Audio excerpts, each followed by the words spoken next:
Je m'appelle Sébastien Brevet, je travaille donc en tant qu'architecte pour Digital Trust. Digital Trust, à mon avis, personne n'a entendu. Grosso modo, c'est le nom de notre petite équipe qui travaille pour CERT Europe au niveau de la PKI. Et comme dernièrement, justement, on a eu un nouveau projet qui n'appartient pas du tout à CERT Europe. Sauf que, justement, dans quel langage on va le faire. Et puis certains ont proposé que ce soit en Golang. En Go, en Java, en quoi d'autre? Justement, on va se poser un peu la question. Donc autant les clean architecture ne se posent pas la question du tout de la techno, moi je vais plutôt parler de la techno. Donc le projet c'est quoi? C'est une petite API REST avec du JSON, avec des accès en base de données. Bon, on ne va pas s'occuper de la base de données, j'ai pas eu le temps. Et donc, du coup, on va essayer de voir qu'est-ce qui peut être intéressant de comparer. Donc, le premier critère, ça va être le nombre de lignes de code. On sait tous que moins il y a de lignes, moins il y a de bugs. On va regarder également si le langage est expressif. Expressif, c'est tout simplement quand on le lit, est-ce qu'on le comprend? Et un des problèmes plutôt résolus aujourd'hui, ça a été par rapport à la consommation de ressources, parce qu'on avait quelques problèmes pour accéder à des serveurs. Donc effectivement, par rapport au dernier, c'est une des raisons pourquoi Go était présent. On verra plus tard. Donc on a décidé de choisir 3 challengers. Le premier challenger, Spring Boot Java, c'est celui qui va nous servir de témoin. Tout le monde connaît, en tout cas dans l'équipe, tout le monde le connaît. On a des outils qui vont avec et on a plein d'exemples partout.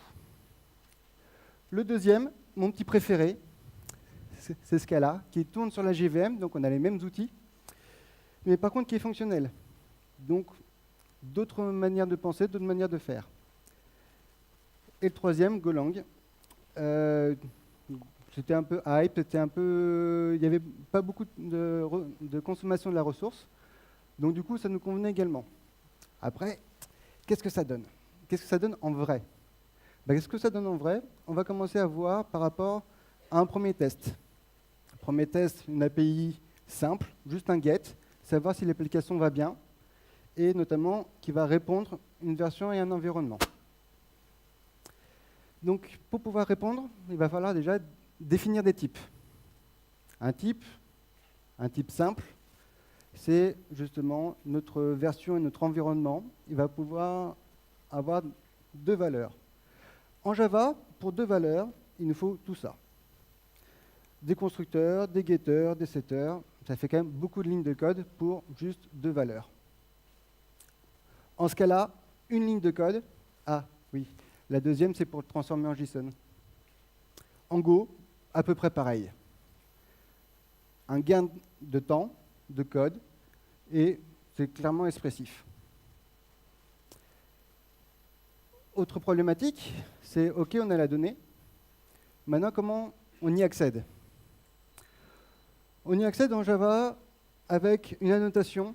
On lui dit, sur un get, sur /s, avec Spring Boot, on lui dit que c'est là. Par contre, c'est disséminé un peu partout dans le code. En ce cas-là, c'est un fichier dans lequel, pour la méthode getElse, ça ressemble un peu à la méthode HTTP, on va aller discuter avec telle méthode, bien précise. Et par contre, dans tout le fichier, c'est uniquement ça. En Go, en tout cas avec ce que j'ai utilisé là, c'est pareil, /else. Par contre, il gère toutes les méthodes pareil. C'est à à la fonction réelle de gérer quelle est la méthode HTTP utilisée, si c'est du get, du post, etc. Et c'est dans le code, donc au moment de l'initialisation du framework. Le code, finalement, qui va nous intéresser, c'est le code qui va produire la donnée et la remonter à notre navigateur. En Java, on récupère les 2 variables par rapport à des données en configuration. Comme j'ai dit, je n'avais pas eu le temps pour la base de données. Et on retourne la valeur. Ça, effectivement, c'est simple, pas de souci. En ce cas-là, à peu près pareil, on récupère les deux valeurs directement dans l'action et on la retourne. On dit même que c'est un HTTP, OK, tout va bien. En Go, ça se complique un petit peu. Donc déjà, la gestion des erreurs est omniprésente. On en reverra encore après. Puis il faut commencer à s'occuper du content type à la main. Il faut beaucoup de choses. C'est bien dommage. Ouais, ben c'est bien tout ça, mais est-ce qu'on est sûr que ça fonctionne? On va le tester pour être sûr. Pareil, dans les trois langages. Ah, s'il était passé. Dans le premier langage, en Java, bon, plutôt habituel, JUnit avec des choses qui sont auto-générées, les réponses attendues, on vérifie les valeurs, à peu près claires, à peu près bien. En ce cas-là, une des façons de faire, c'est comme ça, c'est-à-dire de la documentation qui va ressortir dans le rapport et directement les requêtes. À peu près pareil que le Java.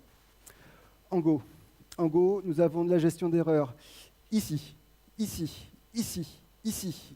Ah non, ça n'avait pas une. Donc la gestion d'erreurs, même dans les tests, est lourde en Go. C'est un peu dommage. Tout ça pour finalement la même chose que ce qui a été fait en quelques lignes ici ou quelques lignes là. C'est quand même très dommage. Deuxième test, maintenant qu'on a fait un simple get, on va faire une vérification d'une valeur que le client va nous envoyer. Donc il va falloir valider les données. Valider les données en Java, des petites annotations ici. Bon, rien de très dommageable. Par contre, donc, effectivement, on a créé exprès une classe, exprès rien que pour avoir une donnée pour arriver jusqu'à nous. Je trouve ça un peu dommage. En ce cas-là, ça a l'air un peu plus compliqué, mais finalement, le first name du JSON, il est lu en tant que string, le birth date en tant que date locale, et on sait le récupérer. Donc, s'il y a une erreur, on sait le gérer de suite. En Go, alors, où est-ce qu'on est né? Ah oui, il y a la définition de la date ici, la définition de... Bon, je pense que ça se parle de lui-même. Alors, les énumérations, comment on valide les énumérations? En ce cas-là, une enum avec les valeurs qu'on récupère en JSON, pas trop de soucis. En ce cas-là, un poil plus compliqué, il faut vraiment préciser les valeurs ici pour les mettre. En Go, encore. Bon, je passe. Bon, tout ça pour dire que finalement, qu'est-ce qui va pas, etc. En Go, effectivement, ça consomme beaucoup moins de ressources. C'est un langage beaucoup plus bas niveau. Donc effectivement, ça va. Par contre, le code est un peu bordélique quand même. Hein. La gestion d'erreurs est à chaque fois, tout le temps. Et tout le temps, ça prend un pavé. Il faut recommencer. Et oui, c'est un langage jeune, donc du coup, tout ce qui est framework n'existe pas, et c'est voire même déconseillé par la plupart des personnes. Donc du coup, on utilise des librairies. Mais les librairies, il faut s'y connaître. Il faut connaître non seulement le langage, mais il faut connaître également ce qu'on veut faire. Donc du HTTP, du HTTPS, de la base de données, du SQL, tout, il faut tout réapprendre et tout aller au fond. Ce qui est dommage quand on veut faire des projets qui sont plutôt haut niveau et plutôt répétitifs. Donc du coup, le Go, pas trop. Le Scala, effectivement, en peu de lignes, on peut faire beaucoup de choses. Ça se comprend. Par contre, il faut réfléchir complètement à l'inverse. Avant, on disait étape par étape ce qu'on faisait avec le Java. En ce cas-là, c'est plutôt des fonctions, vraiment en termes mathématiques. Donc ceux qui font du front, ils commencent à avoir l'habitude avec le côté fonctionnel de JavaScript. Mais au niveau back, pas trop l'habitude encore, donc pas tout de suite. Donc il va falloir se former dessus si on veut y passer. Ça prend du temps, c'était pas pour maintenant. Donc du coup, le Java, il reste un peu par défaut. Parce qu'il est bien connu, parce que l'équipe est efficace dessus. Bon, le langage n'est pas très productif, hein, 45 lignes pour 2 attributs. Et par contre, on a heureusement des outils qui sont efficaces avec. Les 45 lignes, elles sont générées automatiquement par mon IDE, donc ça c'est cool. Donc si on résume, Go, pas pour nous, pas pour ce projet-là en tout cas. Scala, ça peut être bon, mais il va nous falloir de la formation de l'équipe et c'est pas pour tout de suite. Donc du coup, on reste sur Java par défaut. Et j'ai complètement... Est-ce que vous avez des questions ?